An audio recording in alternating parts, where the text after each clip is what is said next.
Et tout de suite, les infos à retenir, c'est avec vous, Bérénice Deville-Fleuriot, et on va commencer avec une technique de sport, je crois. Oui, c'était la semaine du rétropédalage. Est-ce que vous connaissez cette technique ? Oui, je rétropédale tous les jours. Ah bon, ça tombe bien, au gouvernement aussi, ils la connaissent bien.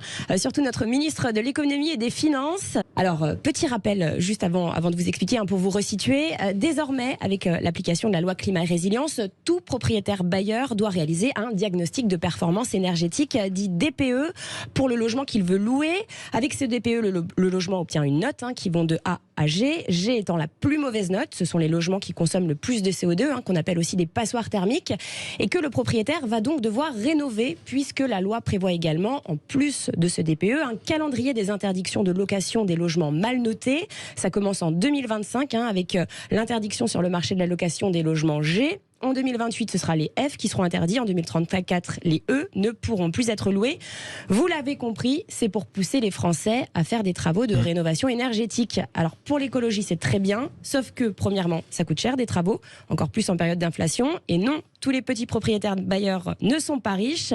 Et deuxième problème, dans un pays où tout le monde n'arrive pas à se loger, où l'on manque de logements, retirer en plus des logements à louer, on va dire que c'est pas la meilleure solution. Alors justement, est-ce que c'est vrai, Bérénice, ce qu'a dit Bruno Le Maire sur la question de la loi Climat et Résilience? Eh bien oui, en début de semaine, Bruno Le Maire a confié à nos confrères du Parisien qu'il était contre toute écologie punitive. Donc c'est le cas de ce calendrier. Il a déclaré qu'il se demandait si ce DPE ne pouvait pas être amélioré d'une part, et il a même continué en disant qu'il fallait être très pragmatique et regarder si on pouvait décaler ce fameux calendrier d'interdiction. Il s'est même empressé de dire qu'à titre personnel, il était très favorable, en particulier pour les copropriétés. C'est plutôt une très bonne nouvelle. Oui, ça aurait pu être une très bonne nouvelle, sauf que le lendemain, rétropédalage. Ce mercredi, lors de la présentation du budget 2024, Bruno Le Maire a dit qu'il n'était pas question de modifier ce calendrier tel qu'il a été déterminé. Il n'y aura donc pas de changement de date pour l'instant. Alors est-ce qu'il aurait dû tourner cette fois sa langue dans sa bouche ? Est-ce qu'il s'est fait remonter les bretelles ? Est-ce que parfois, vous savez, le gouvernement lance une petite pièce pour voir la réaction et après il change d'avis ? Enfin bref, affaire à suivre. Alors mais justement, rétropédalage, Sacha Houlié a dit que Bruno Le Maire étudiait cette hypothèse de desserrement des règles.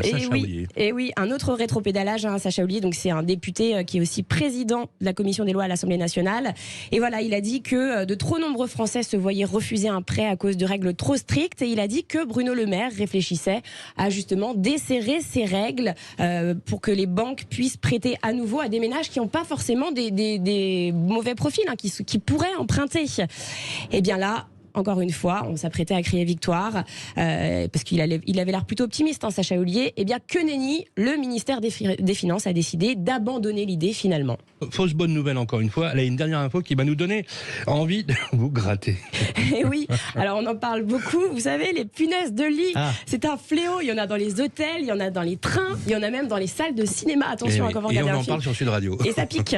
Eh bien, sachez que pour les logements en location, il incombe aux propriétaires de payer la détection ainsi que l'élimination de ces insectes. Donc, et ça coûte cher. Et ça coûte très cher. Si vous louez un logement, et attention parce qu'il y a un cas de jurisprudence, il y a aussi des dommages et intérêts pour les locataires qui ont été piqués, parce que ça pique ces bêtes-là.